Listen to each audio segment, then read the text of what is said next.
Hey, all Scott here. If you're like me, you need coffee. Lots of it. And you probably prefer it tastes good, too. Well, let me tell you about Darren's Coffee Company at darrenscoffee.com. Darren Marion is a natural entrepreneur who decided to leave his corporate job and strike out on his own, making great coffee. And Darren's Coffee is now delivering right to your door. Darren gets his beans direct from farmers around the world. All specialty, premium grade with no filler. Hey, the man just wants everyone to have a chance to taste this great coffee. darrenscoffee.com. Use promo code Scott and you get free shipping. darrenscoffee.com.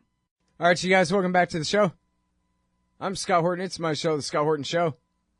On the line, I've got the great Mohammed Sahimi. He teaches chemical engineering at USC in L.A., and he's great on the Iran nuclear issue. That's what he is. He's an Iranian expat, anti-Ayatollah, pro-peace between our two nations. Welcome back to the show, Mohammed. How are you doing? It's great to be back in your program. I'm not doing too bad. Good. Very happy to have you here. And you know what? I think congratulations and some credit and applause should go to you, sir, because there's a very small handful of people who have made it their work over the past few years and more to debunk the lies and the myths and the war propaganda about Iran and their nuclear program and all that scaremongering. And you are certainly prominent among that very small group of people and have done a lot of very important work in, I think, creating the atmosphere for this deal to take place and pulling the rug out from under the neocon narrative as hard as they push it. So thank you very much, for Scott. your part in this.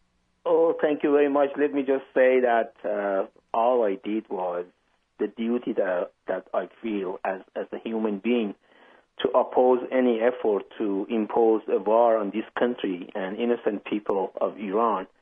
So, but unfortunately, the atmosphere in this country is such that all the so-called, or so to speak, loudspeakers are in the hands of warmongers, and only shows like yours and some websites are available to us to do our work. But I'm very, very, very happy that an agreement was finally reached between Iran and P5+1, and hopefully another criminal war in the Middle East is averted.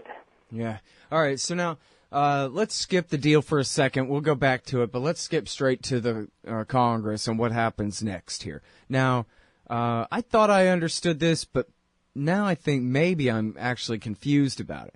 They passed a bill already that said that Congress gets to have a say in this, right? Now, that could go one of two ways. That means either it's really up to them to say yes or no, or, as I believe I understand it, they can try to say no, but if they don't say no, or if they don't successfully override the president's veto and insist no, then it's a done deal. It's basically a deal unless they can, it's not dependent on their ratification, in other words, but they could kill it.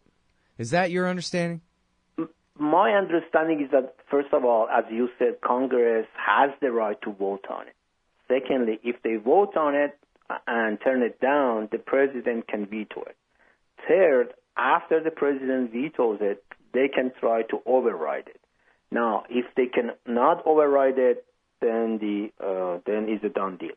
If they override it, then what will happen, in my opinion, is that European countries will go ahead with implementation of their part of the agreement. Mm-hmm. Iran will also do so.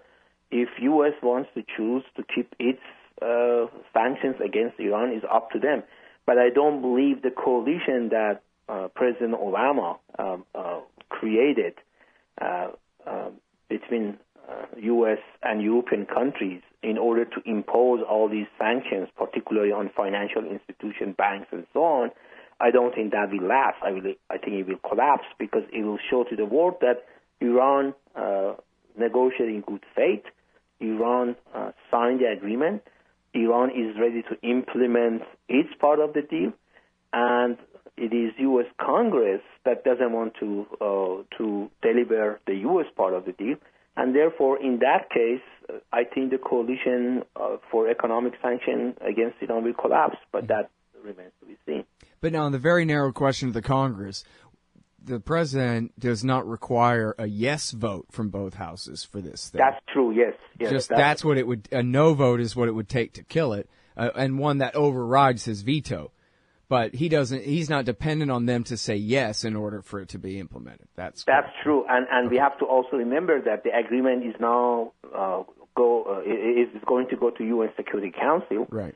And it will be endorsed under Chapter 7 of United Nations Charters, which means that implementation of provisions of the new UN Security Council resolution endorsing the deal will be obligatory for all member states, and therefore the United States will have to implement its part of the agreement also.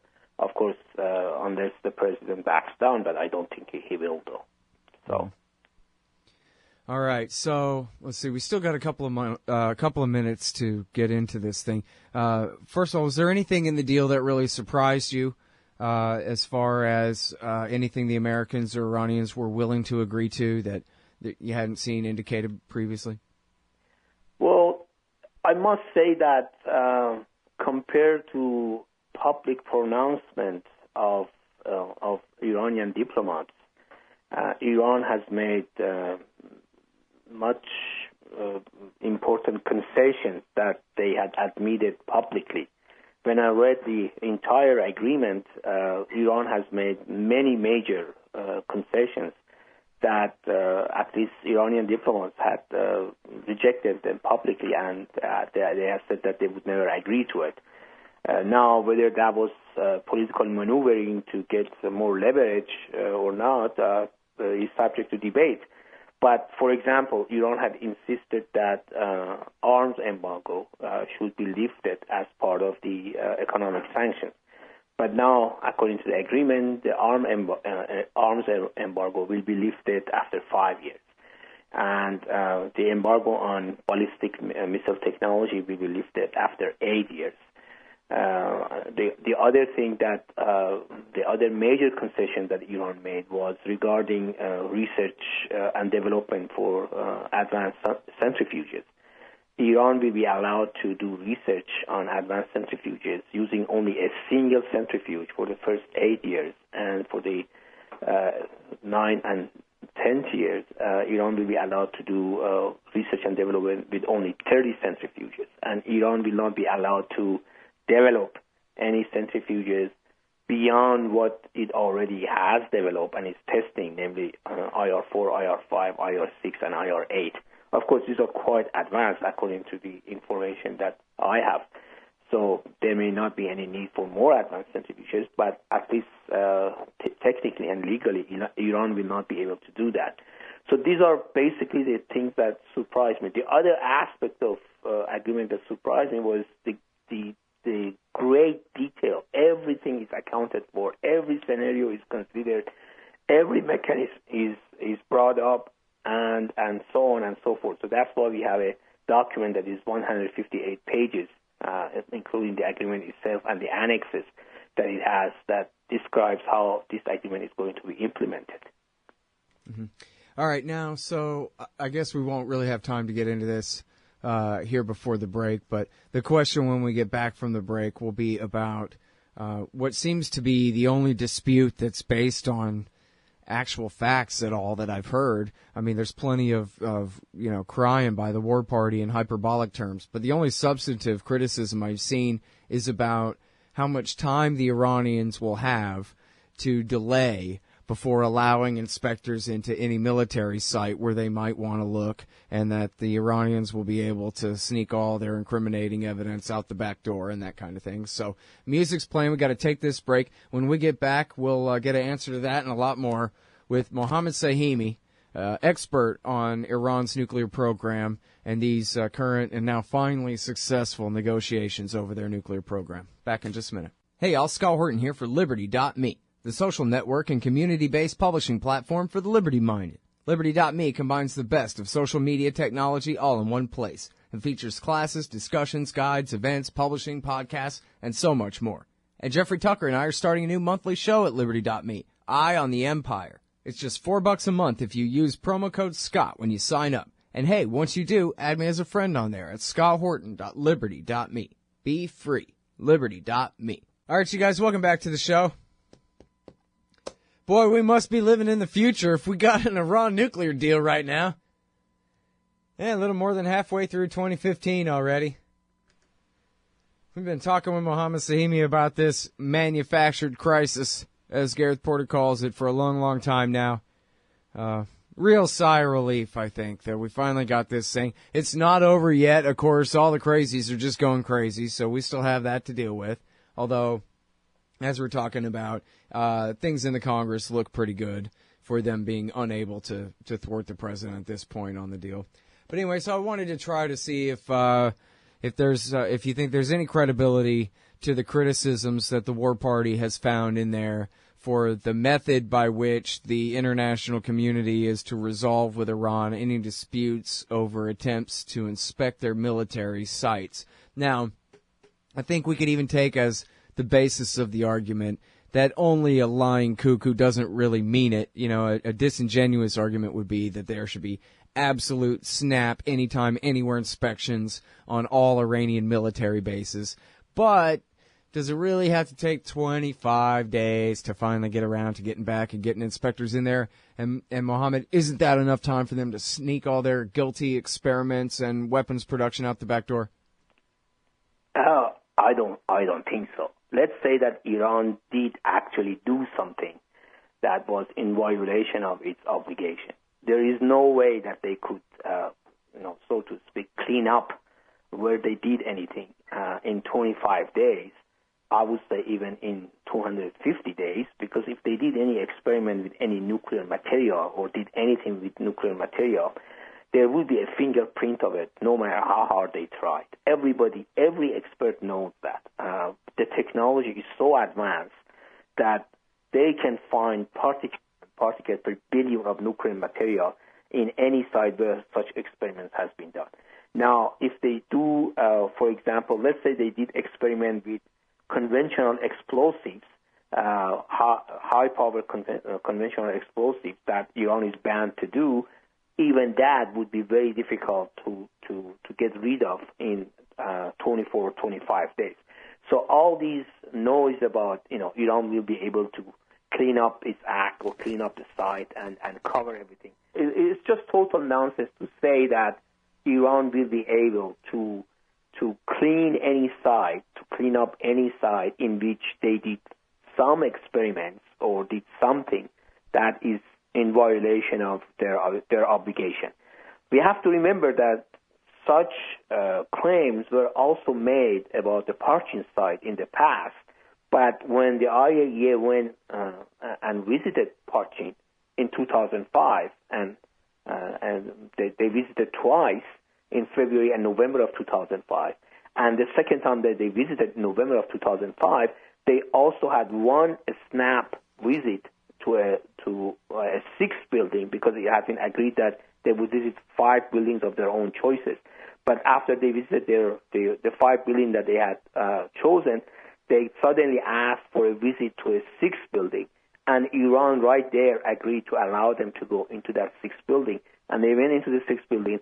They still couldn't find anything. So with all the technology that they had at that time, and which is more or less the same as what they have now, they couldn't find anything. They also made allegations about other sites in the past. They didn't find anything. At one time, they found a trace of enriched uranium at about 56% or something like that. There was a lot of noise about it at that time, but Iran right away explained that this was probably brought into the country through the contaminated second-hand equipment that they had bought, and after they did tests on the type of contamination, Iran contention was confirmed, because these nuclear materials have basically a fingerprint. The IAEA can recognize what the origin of this nuclear material was, and this was traced to Ukraine. Apparently, they had bought it from Ukraine and brought it in. So that assertion was by Iran was also confirmed. So these are all nonsense to claim that Iran will have enough time to clean up any suspected sites before IAEA visits. Yeah, and of course, the context, and you got to give the war party their due, I guess. They're the war party, and this is their position, and they're sticking to it. But the reality is that the context here is not that they're trying to find a way to cheat and sneak out to a nuclear bomb in the midst of even this expanded new regime of inspections far beyond what they ever had to suffer before.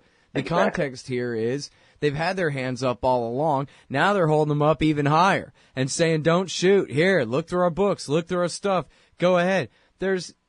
You have to be ideologically determined to believe that they're looking for an excuse to break this deal now. Even Benjamin Netanyahu told the war cabinet in Israel that his concern is that Iran will abide by the deal with no violations. We won't catch them cheating because they won't cheat, he said. And then in 15 years, they'll be treated like a normal country.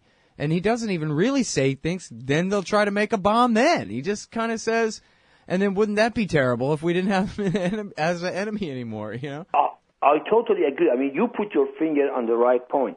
They are afraid that Iran will actually carry out its obligation. And if it does, which I believe it will, then after 15 years, Iran will be a normal nuclear state with access to peaceful nuclear technology and without any limitation on the amount of enriched uranium that it can have and the type of centrifuges that it can have after 15 years. And therefore, they think that at that time, Iran will race to make a nuclear weapon, which I don't believe it will. So, and there is no evidence that they will.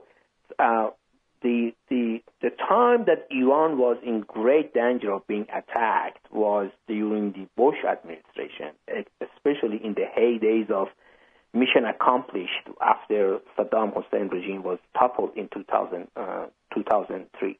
And if Iran had any intention of making nuclear bomb, and they needed to make the political decision to rush or to race to a nuclear bomb, it should have been there, especially after Iran made a comprehensive proposal to the Bush administration to address all the issues in the Middle East that were the source of dispute between Iran and the United States, including Iran's nuclear program, including Iran's aid to Hezbollah in Lebanon and Hamas in Palestine and so on, but they rejected it. So if Iran wanted to do anything, it should have been done then, but they didn't. So that clearly demonstrates Iran's intention. Yep. All right, I'm sorry we're out of time. We'll follow up again soon. I'll be looking out for your writing. Thanks very much, Mohammed. Thank you, Scott. That's Mohammed Sahimi, everybody. He teaches at USC and writes about Iran and nuclear issues.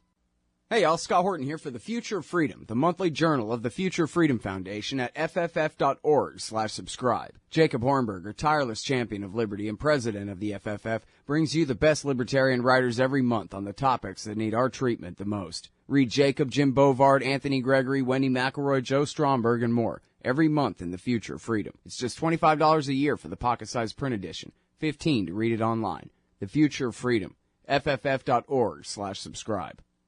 You hate government, one of them libertarian types, or maybe you just can't stand the president, gun grabbers, or warmongers. Me too. That's why I invented LibertyStickers.com. Well, Rick owns it now, and I didn't make up all of them, but still, if you're driving around and want to tell everyone else how wrong their politics are, there's only one place to go. LibertyStickers.com has got your bumper covered. Left, right, libertarian, empire, police, state, founders, quotes, central banking. Yes, bumper stickers about central banking. Lots of them. And, well, everything that matters. LibertyStickers.com. Everyone else's stickers suck.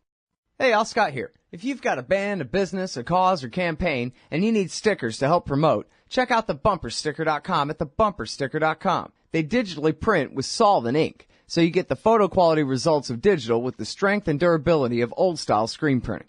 I'm sure glad I sold thebumpersticker.com to Rick back when. He's made a hell of a great company out of it, and there are thousands of satisfied customers who agree with me, too. Let thebumpersticker.com help you get the word out. That's thebumpersticker.com at thebumpersticker.com.